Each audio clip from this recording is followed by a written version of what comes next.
To state in brief, this video is all about state qualitative and quantitative dimension of human resource planning. So सबसे पहले qualitative dimension क्या होता है human resource planning का। Qualitative dimension यानी कि जो जिसमें क्वालिटी हो, जिसमें क्वांटिटी में मेजर नहीं करा जा सकता। तो first one is job analysis.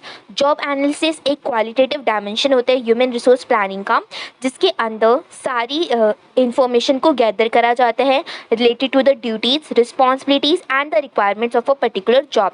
यानी कि कोई भी पर्टिकुलर जॉब में क्या क्या ड्यूटीज़ होने वाली हैं, उसकी क्या क्या रिस्पॉन्सिबिलिटीज़ हैं एंड कौन से कैंडिडेट की स्किल सेट क्या होनी चाहिए, रिक्वायरमेंट्स क्या हैं। तो इन सब चीज़ों की जब इंफॉर्मेशन को गैदर करा जाता है तो हम उससे बोलते हैं जॉब एनालिसिस।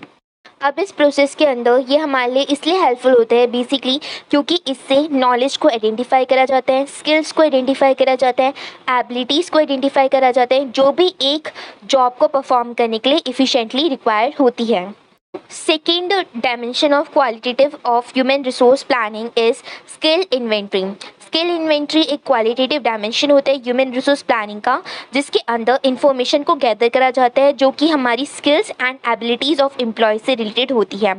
ये प्रोसेस हमारे लिए इसलिए हेल्प करता है क्योंकि इससे हम इजीली अपनी स्ट्रेंथ्स को आइडेंटिफाई कर पाते हैं, वीकनेसेस को आइडेंटिफाई कर पाते हैं जो भी एम्प्लॉयज़ की, यानी कि किसी भी पर्टिकुलर एम्प्लॉय की स्ट्रेंथ्स एंड वीकनेस को आइडेंटिफाई करने के लिए स्किल इन्वेंट्री हमारे लिए बहुत इंपॉर्टेंट होता है। अब इससे हम अलग अलग स्ट्रैटेजीज़ को भी डेवलप करा पाते हैं। अगर कोई भी स्किल गैप आता है एम्प्लॉयज़ के बीच में तो उन्हें कौन सी स्किल्स की ज़रूरत है, कौन सी ट्रेनिंग एंड डेवलपमेंट की रिक्वायरमेंट है, उसको भी ईजिली आइडेंटिफाई कर पाते हैं bye skill inventory. Now succession planning. Succession planning भी एक क्वालिटेटिव डायमेंशन होता है ह्यूमन रिसोर्स प्लानिंग का, जिसके अंदर बेसिकली एम्प्लॉयज़ को आइडेंटिफाई करा जाता है एंड उनकी स्किल सेट्स को डेवलप करा जाते हैं। अब जब हमारे एम्प्लॉयज़ के अंदर पोटेंशियल होती है किसी भी की पोजीशन को फिल करने के लिए, यानी कि अगर किसी भी पर्टिकुलर एम्प्लॉय के अंदर की पोटेंशियल है कि उसके अंदर इतनी एबिलिटी है कि वो कोई भी की पोजीशन को फुलफिल कर सकता है विद इन द ऑर्गेनाइजेशन, तो उसे वो पर्टिकुलर स्किल सेट प्रोवाइड करने के लिए उसकी ओवरऑल डेवलपमेंट करी जाती है सक्सेशन प्लानिंग में। इस प्रोसेस से बेसिकली इस चीज़ को इंश्योर करा जाता है कि हमारी ऑर्गेनाइजेशन कैसे एक पाइपलाइन ऑफ टैलेंट को बिल्ड करेगी, यानी कि कैसे टैलेंटेड लोगों को एक्वायर करके रखेगी, उन्हें रिटेन करके रखेगी अपनी ऑर्गेनाइजेशन के अंदर, एंड कैसे वो ईजिली क्रिटिकल जो रोल्स होते हैं ऑर्गेनाइजेशन के उसे फुलफिल कर सके by the skill set of the employees. Now the fourth one is career planning. अब करियर प्लानिंग भी एक क्वालिटेटिव डायमेंशन होता है ह्यूमन रिसोर्स प्लानिंग का, जिसके अंदर बेसिकली एम्प्लॉयज़ की हेल्प करी जाती है। कैसे हेल्प करेंगे उन्हें? बेसिकली उनकी हेल्प करी जाती है by developing their careers within the organization, यानी कि ऑर्गेनाइजेशन के अंदर ही एम्प्लॉयज़ के करियर को डेवलप करा जाते हैं, उसके अकॉर्डिंग ही करियर प्लानिंग करी जाती है। अब इस प्रोसेस से एम्प्लॉयज़ को ये इंश्योरमेंट मिलती है कि उसकी जो स्किल्स हैं एंड उसकी जो नॉलेज है वो इन्हांस हो रही है, वो कहीं ना कहीं एक एडवांस लेवल को अचीव कर रही हैं, जिससे उसका जो करियर प्लानिंग है वो सक्सीड हो रही है। Now quantitative dimension of human resource planning. Quantitative dimension वो डायमेंशंस होते हैं जिनको मेज़र करा जा सकता है जो क्वांटिटी में अवेलेबल हों। First one is workforce planning.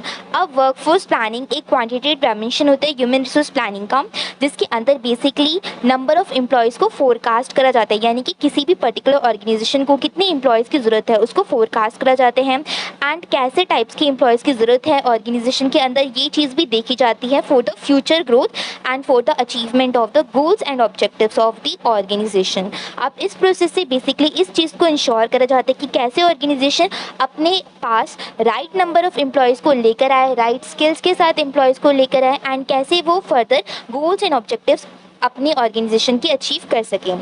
Second is labour demand forecasting. Labour demand forecasting भी एक क्वांटिटेटिव डायमेंशन होता है ह्यूमन रिसोर्स प्लानिंग का, जिसके अंदर प्रिडिक्ट करा जाता है नंबर ऑफ़ एम्प्लॉयज़ को, यानी कि बेसिकली इसके अंदर प्रिडिक्शन होती है about the number of employees जो कि एक ऑर्गेनाइजेशन को नीडेड होते हैं इन द फ्यूचर। यानी कि ऑर्गेनाइजेशन के पास अगर कोई पर्टिकुलर स्ट्रैटेजी है एंड उसको ऑर्गेनाइजेशन को फुलफिल करना है, तो उसको फुलफिल करने के लिए ऑर्गेनाइजेशन को कितने नंबर ऑफ़ वर्क फोर्स की ज़रूरत होती है, कितने एम्प्लॉयज़ की रिक्वायरमेंट होगी, उसको प्रिडिक्ट करा जाता है थ्रू लेबर डिमांड फोरकास्टिंग। अब इस प्रोसेस से ये इंश्योर करने में हेल्प मिलती है कि कैसे ऑर्गेनाइजेशन अपने नेसेसरी रिसोर्सेज को ईजिली फुलफिल कर पाएगी एंड कैसे वो अपने गोल्स एंड ऑब्जेक्टिव्स को फर्दर अचीव कर पाए। और the third one is labour supply forecasting. Labour supply forecasting भी एक क्वांटिटेटिव डायमेंशन होता है ह्यूमन रिसोर्स प्लानिंग का। इसके अंदर भी बेसिकली एम्प्लॉयज़ को प्रिडिक्ट करा जाता है, उनके नंबर्स को प्रिडिक्ट करा जाता है जो किसी भी ऑर्गेनाइजेशन में अवेलेबल होने चाहिए इन द मार्केट लेबर। अब इस प्रोसेस के अंदर ये इंश्योर करा जाता है कि कैसे ऑर्गेनाइजेशन के पास sufficient pool of talent available है या फिर नहीं है, यानी कि एम्प्लॉयज़ के अंदर जितनी भी वर्कफोर्स की रिक्वायरमेंट है क्या वो ऑर्गेनाइजेशन के अंदर उपलब्ध हैं या फिर नहीं है। यानी कि इससे basically sufficient pool of talent को मीटअप करा जाता है कि कैसे ऑर्गेनाइजेशन अपनी नीड्स को फुलफिल करने के लिए वर्कफोर्स को एक्वायर करके रखेगी अपनी ऑर्गेनाइजेशन के अंदर। Fourth one is budgeting. Budgeting भी क्वांटिटेटिव डायमेंशन होते हैं ह्यूमन रिसोर्स प्लानिंग का, जिसके अंदर बेसिकली रिसोर्सेज को एलोकेट करा जाते हैं कि कैसे रिसोर्सेज को एलोकेट करें एंड फर्दर उनके थ्रू ऑर्गेनाइजेशन की गोल्स एंड ऑब्जेक्टिव्स को अचीव करा जा सके। इस प्रोसेस की हेल्प से ऑर्गेनाइजेशन ये इंश्योर करते हैं कि कैसे ऑर्गेनाइजेशन के पास फाइनेंशियल रिसोर्सेज अवेलेबल हो ताकि वो अपने वर्कफोर्स को ईजिली सपोर्ट प्रोवाइड कर सकें।